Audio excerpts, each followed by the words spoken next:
Read. Greetings everyone. So in the last session we read about types of relations. So let us quickly recall before we begin. Reflexive relation: for all A belonging to the set A comma A ordered pair must belong to R. See, a lot of you were confused. So let me clear it. All the A's must, for all the A's A comma A must belong to R. It may happen that only few such ordered pairs are given in the relation, but not all. In that case, it will not be a reflexive relation. All A comma A must belong to relation. Alright. Similarly in symmetric also. For all AB belonging to R, B comma A must belong to R. Means for any ordered pair in the relation, there must be a symmetric ordered pair. For each one of them. Means sometimes in a relation, few ordered pairs are given but rest are missing. In that case, it will not be a symmetric relation. Right? Now come to transitive relation. What you have to see here, these kinds of ordered pair. If AB and BC is present, then you will go on to check whether AC is present or not. Otherwise, it's okay. But if AB and BC are present, then AC must be present in the relation. In that case, it will be transitive relation. Now, equivalence relation. See what it is. When any relation possesses reflexive identity, symmetric identity and transitive identity, all three of them together, then it is called equivalence relation. A relation that is reflexive, symmetric and transitive is called a equivalence relation. Alright. Alright. So now we will discuss this with an example. So we have a set A that has elements 1, 2, 3, 4, 5, 6, 6 elements at all. And we have a relation that says R contains ordered pair XY such that Y is divisible by X. So this is the condition that is to be kept in mind. The question asks you if R is an equivalence relation or not. So what do we have to do here? We basically have to show that we basically have to find whether R is reflexive, transitive, symmetric, all three together. Then we can say that R is an equivalence relation, right? So in these kinds of questions, there are two ways by which you can solve. So first way is you can simply form the relation R. You can simply form the set of that relation. And because there are only 6 elements in the parent set, it is very easy to form the relation. So we will go by that method. We will also discuss the other method. But let us first confine to first method. See, the condition says that Y is divisible by X. So you know, when Y is divisible by X, Y will always be greater than or equal to X, right? Because anyway a greater number cannot divide a smaller number, right? So Y is always going to be greater than X or equal to X, right? So how is your ordered pair going to look like? See, all the ordered pair in the relations are going to look like this, where your Y is going to be greater than X, right? Your X is going to be smaller than Y. These kinds of ordered pair, they are going to look like, where Y will always be the greater one. So let us form the relation. See, R.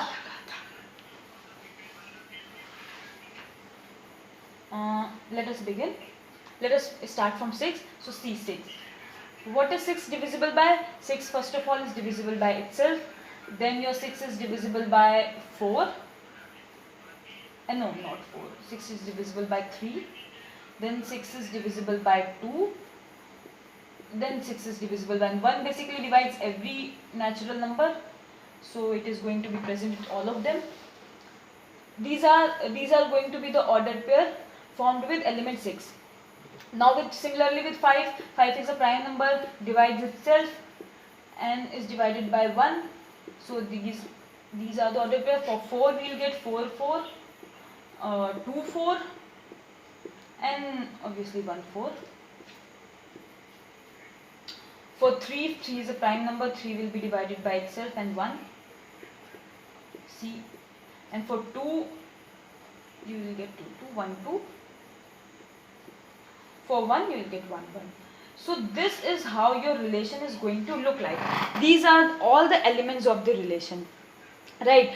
And it is purely satisfying the condition that your ordered pair are going to look like Yx right, where y is divisible by x. See, this is your relation. Now let us check for this reflexivity, transitivity and symmetry. So you know, for reflexivity what do you have to check? That for every element of a comma a must belong. So you see 1 1 is there, 2 2 is there in the group, 3 3 is there, 4 4 is there, 5 5 is there, 6 6 is there. So obviously it is a reflexive relation, right?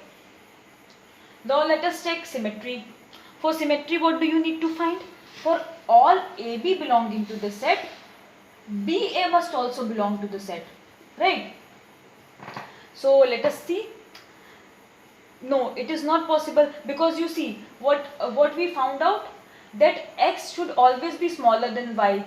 So if our element looks like this, 3 6, right, so 6 3 is not going to be belonging to the relation R, because our condition says x should also always be x should always be smaller than y. And here you see, so 6 3 kinds of elements, 4 2 kinds of elements, all those elements where x is greater than y will not be belonging to the relation, so it is not going to be symmetric at all, right? Let us check transitivity also. But you see, you got that the relation is not symmetric, so obviously relation is not going to be a equivalence relation. But let us check transitivity. It is transitive. If you see, you verify it on your own, it is a transitive relation. So overall you formed a relation set and checked out whether it is reflexive, symmetric and transitive. You found out that it is reflexive but not symmetric, right? So it is not a equivalence relation at all. Alright, so another method that you can follow is to satisfy this condition or to check this condition for reflexivity, symmetry and transitivity. So let us begin with that. See, for reflexivity, what does that mean? For all x belonging to A, your xx must belong to R, right? Must belong to R, right? So your condition says y is divisible by x. You already know that every element divides itself, or every natural number divides itself, right? So you know that x is divisible by x. Divisible by x, right? So obviously your x comma x, this ordered pair is going to be belonging to this your relation, right?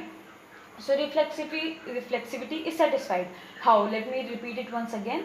That your reflexivity says that for all x belonging to A, your x must belong to R, right? You know that every x is divisible by x, every natural number, whole number is divisible by itself. So obviously x's is going to belong to the relation. So reflexivity is satisfied. For symmetry, what you can do?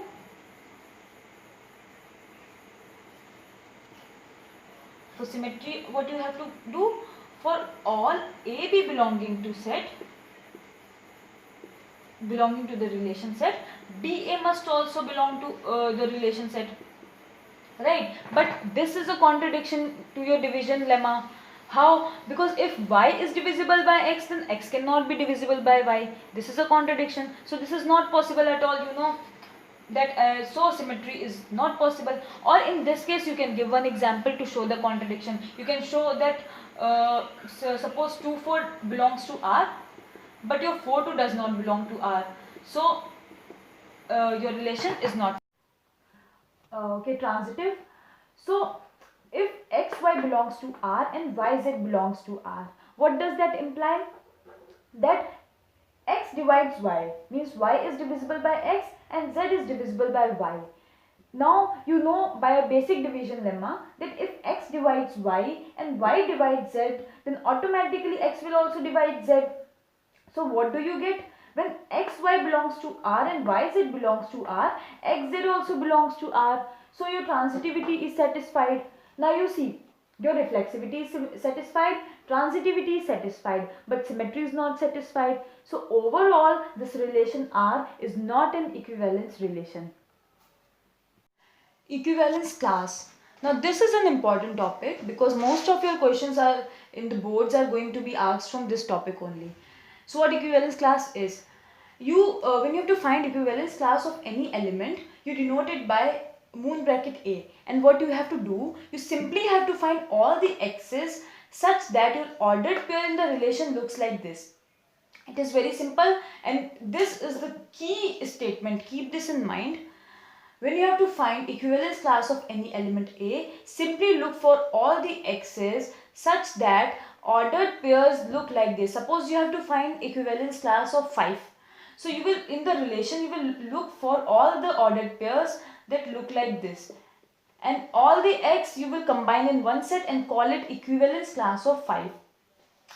And when we talk about equivalence class, the relation from which classes will be derived are necessarily to be equivalence relation. It is understood fact that R is an equivalence relation.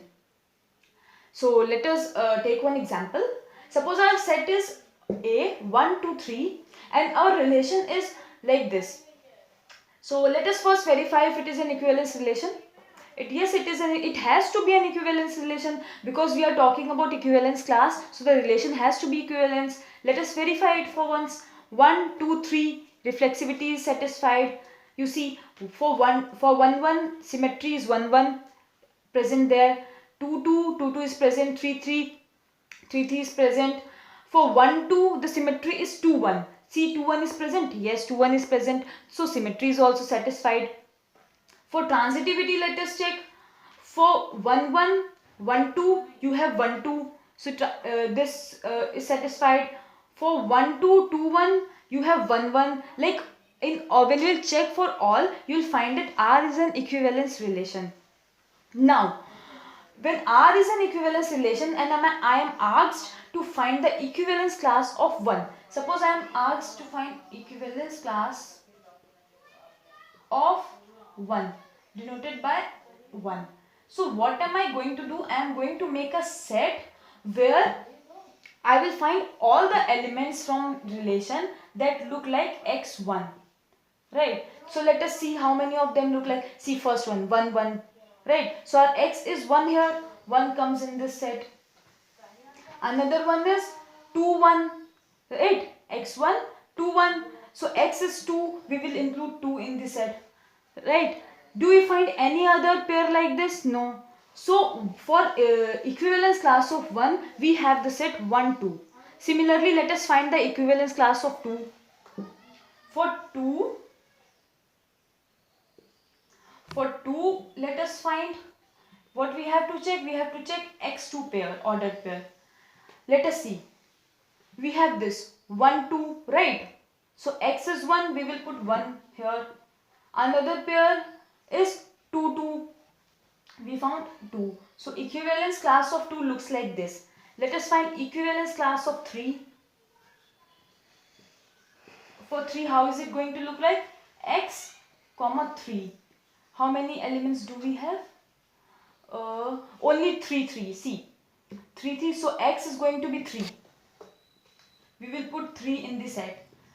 Do we find any other element in the relation that looks like this? No. So equivalence class of 3 has only one element, 3. Now you see, equivalence class of 1 has 1, 2. Equivalence class of 2 has 1, 2 as element, and equivalence class of 3 has 3 as element. Now it is possible that two equivalence classes can have same elements. So in the last example, we saw that equivalence class of 1 has element 1, 2, equivalence class of 2 has element 1, 2, and equivalence class of 3 has element 3. Now there are few points that you have to keep in mind. They are very important points. Like corresponding to every element in A, there is an equivalence class. That means when we are deriving relation and equivalence class from the set, every element of A will have an equivalence class. 1, 2, 3, each one of them, or be it a bigger set, we will always get an equivalence class. Another point, any two equivalence classes are either identical or disjoint. See, this is very important to keep in mind, that equivalence classes are going to be identical, completely identical, or completely disjoint. For an example, you can see this one only. For 1 and 2, we got the identical sets, right? And for 3 we got a different set which is completely disjoint. You see there is no common element between class of 2 and class of 3 or class of 1 and class of 3. Disjoint means what? When you take intersection you get 5. Means there is nothing in between. So any two equivalence classes are either identical or disjoint, which can be seen from this example. Now the collection of all equivalence classes form a partition. This is an important point. See, if we were to collect all the elements of equivalence classes, suppose I was to do the union of equivalence class 1, equivalence class 2 and equivalence class 3. So what will I get here? If I take the union of these three sets, what am I going to get? Element 1, 2 and 3. So now you see that this is the set A itself, right? So when you take the union of all the equivalence classes of a set, you get a partition of set, means the set itself. So this is about equivalence class. We will discuss a question right now. So A is a set that has elements X belonging to Z. Z, what is Z? Z is a set of integers. So A has elements X that goes from 0 to 12 and R is a relation such that mod of A minus B is a multiple of 4. So we have to prove that it is an equivalence relation and further find the equivalence class of 1. So quickly what we'll form the set, we'll form the relation, and let us check first reflexivity. So we'll go for A kind of ordered pair. You see, if you minus A from A, you'll get 0 and 0 is always a multiple of all natural numbers. So A belongs to R. For all A belonging to A, your reflexivity is satisfied. You know, so the crux was to find A minus A. A minus A is always 0 and that is always a multiple of all natural number, be it 4, 5, 6, 7, any of them. So AA belongs to R. Now symmetry. We will take, for symmetry, what do we have to show? If AB belongs to R, then BA must belong to R, right? So for AB to belong to R, this condition must be satisfied. A minus B is a multiple of 4. So let us say A minus B is a multiple of 4. So how can we write A minus B? A minus B is the minus of B minus A, right? And when you put mod on this B minus A, it automatically, this minus goes to positive. See, so what do you get? A minus B, B minus A, this is all equal to B minus A, you remove the mod. So what do you get? B minus A is also a multiple of 4, is a multiple of 4x, right? So what do you get when AB belongs to R, BA also belongs to R. So your relation is also symmetric. Now let us come to transitive quickly. Let us say our AB belongs to R and BC belongs to R. These are supposed to ordered pair from our relation. So mod of A minus B will be a multiple of 4, right? B minus C is multiple of 4. Now to find whether AC belongs to R, we can simply subtract these two equations. What are we going to get if we put a minus sign here? We are going to get A minus C is something like 4x minus x1 minus x2, right? Right. So what do we get? AC is also a multiple of 4 here. So what do we get? AC is a multiple of 4. So AC also belongs to R. So transitivity is also satisfied here. 3. Now we have to find the equivalence class of 1. So how is it going to look like? For equivalence class of 1, we will have all the x such that x comma 1 ordered pair belongs to R. So what our relation R is? All A minus B, mod of A minus B is a multiple of 4. For equivalence class 1, the condition will be mod of x minus 1 is a multiple of 4. So basically first we will find the multiples of 4. Multiples of 4 are like 0, 4, 8, 12 and so on, right? So x minus 1 can take these values to be the multiple of 4, right? So x minus 1 can possibly have the values 4, 0, 4, 8, 12. Then from here we can find x. X can possibly, this is not equal to, means possibly can have these values.